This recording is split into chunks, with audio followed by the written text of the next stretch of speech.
Hello, everyone, and welcome back to Better English Studio, the podcast where we help you speak better English through real, natural conversations. I'm your host, Mia, and today I'm super excited because we're talking about one of the most universal topics in the world, sports. Whether you're a player, a fan, a casual watcher, a total beginner, or someone who pretends to know the rules just to join the conversation, we've got something for you today. And joining me, as always, is our wonderful guest, Tom T. Hey, Tom, how are you? Hey, Mia. Hey, listeners. I'm doing great. I'm always happy when we talk about sports because for me, sports are like a second language. Actually, sometimes better than my first language. Same here. I also feel like sports can connect people immediately, even if they speak different languages. Absolutely. Throw a ball at two strangers and boom, instant conversation. Exactly. And that's why today's episode is all about how to talk about sports in English. We'll cover vocabulary, expressions, opinions, personal experiences, sports culture, and more through a natural conversation. So grab your headphones, sit back, relax, and let's talk sports. Section 1. Sports as a universal language. So Tom, let me ask you this first. Why do you think sports are such a popular topic for conversations? Oh, so many reasons. First, almost everyone has some connection to sports. Maybe they play, maybe they watch, maybe their family follows a team. Even if someone doesn't like sports, they usually have a story about how much they don't like sports. That's true. I don't watch sports is also a sports-related statement. Exactly. And sports give people a safe and easy topic to talk about. You don't have to be an expert. You can just say, "Did you watch the game last night?" And boom, conversation starts. Yes, and sports vocabulary is surprisingly useful. Things like goal, win, match, coach, referee, equipment, workout, team spirit. These words appear everywhere, even outside sports. Totally. For example, in a workplace, people say team player, or we need to stay in the game, or let's kick off the meeting. Sports metaphors are everywhere in English. Exactly. So even if someone isn't into sports, learning how to talk about them makes daily English easier. Section 2. Sports you play versus sports you watch. Okay, so let's break it down. Tom, what sports do you play and what sports do you watch? Oh, good question. So I play basketball, table tennis, and sometimes I go running. Nothing too serious. I don't want to pretend I'm an athlete or anything. I'm more like a guy who tries not to fall while exercising. That's already impressive. I only run if someone is chasing me. That's fair. Now, when it comes to watching sports, I'm a huge football fan. Or, since we're speaking in global English, soccer. I can watch soccer all day. Same. Which team do you support?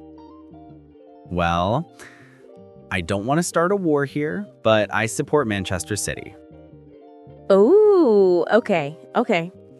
I support Liverpool. Oh, wow. So this is now officially a rivalry podcast. Exactly. But that's what makes sports fun. Rivalries that are friendly, competitive, passionate, but not serious enough to end friendships. I agree. And this is something learners should know. In English, people love to ask, what team do you support? Who's your favorite player?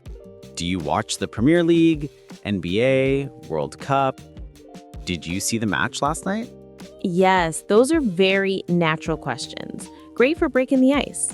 Section 3. How to describe sports you like.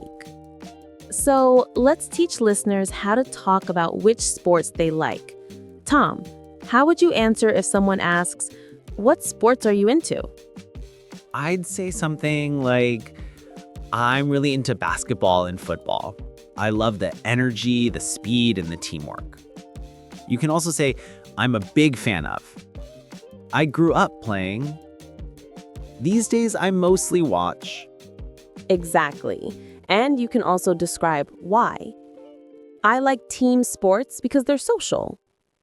I enjoy solo sports like running because they clear my mind. I love watching cricket because of the strategy and tension.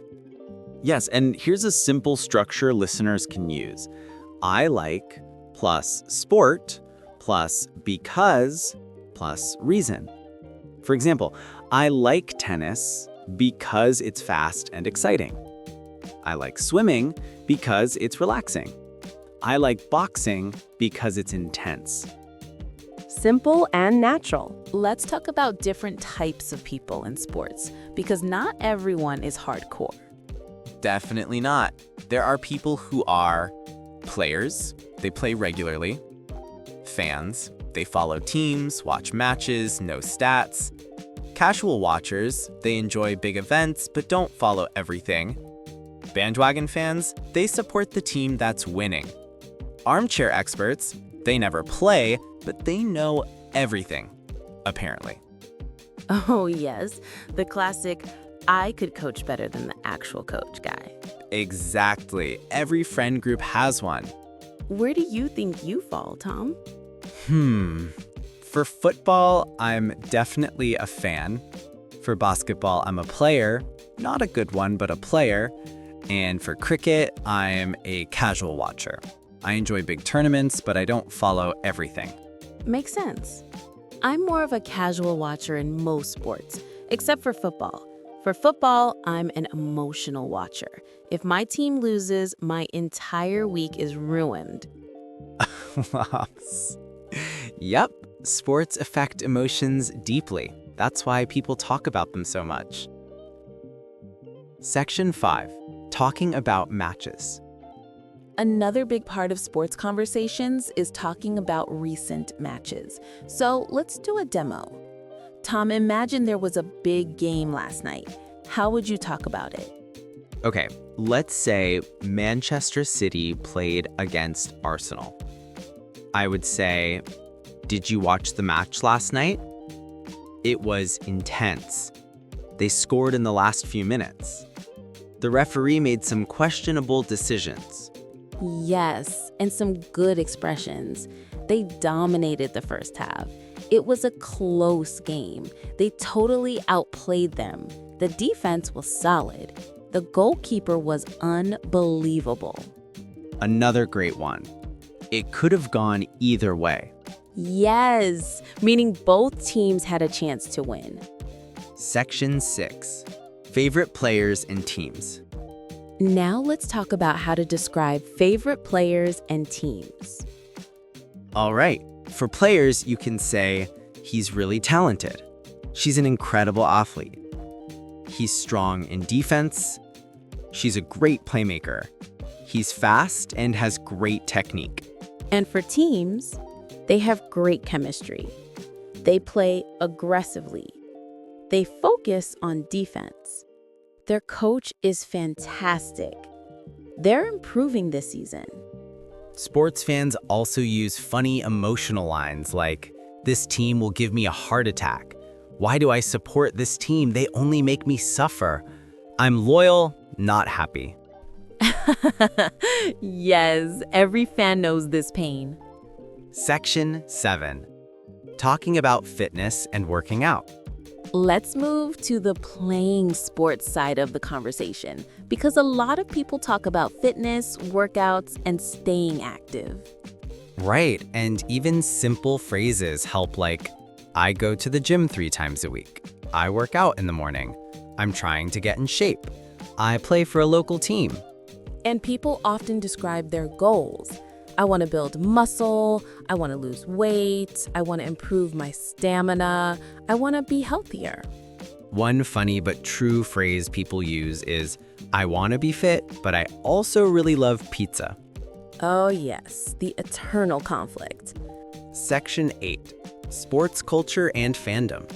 Let's talk about fan culture, because sports fans can be wild, in a good way. Definitely, like chanting songs, wearing jerseys, painting faces. The passion is real. And every English-speaking country has certain sports that dominate conversation. UK, football, cricket, rugby. US, basketball, American football, baseball. Australia, rugby, cricket, and Aussie rules. Canada, ice hockey. India, Pakistan, cricket. Exactly. So depending on the country you visit, different sports vocabulary becomes useful. Yes, and it also helps learners connect socially. Saying, I watched the match or I support this team is a great way to bond. Section 9. Childhood sports stories. Let's get personal. Tom, what sports did you play growing up? Oh, wow. I was one of those kids who tried everything. Football, basketball, baseball, swimming. But I wasn't great at most of them. Actually, let me be honest, I was terrible. Really? Yes, my coordination was so bad that when I played baseball, the coach told me to just try not to get injured. That was my role. Poor Tom. But you know what? I still loved it because sports aren't only about skill. They're about fun, friends, and memories. That's true. I also played a little volleyball growing up. I wasn't great either, but it made me confident and I loved the team spirit. Section 10. Sports idioms and daily English. Let's talk about sports idioms that appear in everyday English. These are great for sounding natural. Yeah. For example, hit it out of the park. Do something extremely well. Throw in the towel. Give up. Get the ball rolling. Start something. Level playing field. Fair situation. On the ball. Alert and quick. Take a shot. Try something. Drop the ball. Make a mistake. And my personal favorite, it's not over until the final whistle, meaning don't give up until the end. Now, let's shift gears and talk about the sports industry, because today, sports are more than games. They're big business. Massive business, broadcasting rights, sponsorships, athletes earning millions, merchandise, stadiums. It's huge. And people often use financial language when talking about sports. How much was the transfer fee? He signed a new contract. The club invested in new players. Ticket prices are crazy this year. Exactly. Sports vocabulary and business vocabulary overlap a lot. Section 12. International events. We can't talk about sports without mentioning big events like the Olympics, the FIFA World Cup, the Cricket World Cup, the NBA Finals, Wimbledon, the Super Bowl. Big events are great conversation starters. People say things like, which country are you rooting for? Who do you think will win? Did you see that record-breaking moment? And sports bring national pride. During the Olympics, even people who hate sports suddenly become experts. Yes, for 2 weeks, everyone becomes a professional commentator. Section 13, disappointments and emotions in sports. Oh yes, heartbreak is part of being a fan. You say things like, we were so close. I can't believe they missed that chance. The referee ruined the game. Next year will be our year. Ah, the famous next year. Every fan says it. I think fans say it even when they know, deep down, next year will not be their year. But hope keeps us alive. Sports are emotional therapy. Section 14. How to join a sports conversation even if you're not a fan. Many learners ask, what if I don't know anything about sports? Tom, what advice would you give? Great question. You don't need knowledge, you need curiosity. Just say, who won? I heard it was a good game. What was the score? Who's your favorite player? People love explaining sports to beginners, trust me. That's true. And if you're not interested, you can politely say, I'm not a big sports fan, but I enjoy hearing others talk about it. Still friendly, still part of the conversation. Section 15. Funny sports moments. Let's add some humor. What's the funniest sports moment you've experienced? Oh, easy. Once during a school basketball game, I went for a dramatic layup, jumped and landed on the floor without the ball. The ball flew behind me, hit the wall, and the entire gym laughed for like 5 minutes. Oh no. Poor Tom again. Yeah, I'm sensing a pattern here. Mine was during volleyball. I tried to serve the ball, but somehow it went backwards. My whole team just stared at me like, how is that scientifically possible? Your ball defied physics. That's talent. Section 16. The future of sports. Before we wrap up, let's talk about the future. Where do you think sports are going? I think technology is becoming a huge part. VAR, instant replays, wearable sensors, AI analytics, and esports are massive now. Yes, video game competitions now fill stadiums. Crazy, right? And more people care about wellness and functional fitness. Yoga, Pilates, hiking, cycling. I agree. Sports will always evolve, but the passion will stay the same. Section 17. Final thoughts. Tom, any last message for our listeners learning English? Yes, talk about sports, even if you're not an expert. Use simple language, ask questions, share your opinions. Sports are a great way to practice English because they're emotional, fun, and universal. Perfectly said. And that brings us to the end of today's episode of Better English Studio. We hope you enjoyed this long, fun conversation about sports in English. If you want more podcast-style episodes, more natural dialogues, and more real-life English, make sure to follow our channel. Thank you so much for listening. This is Mia. And Tom. See you in the next episode.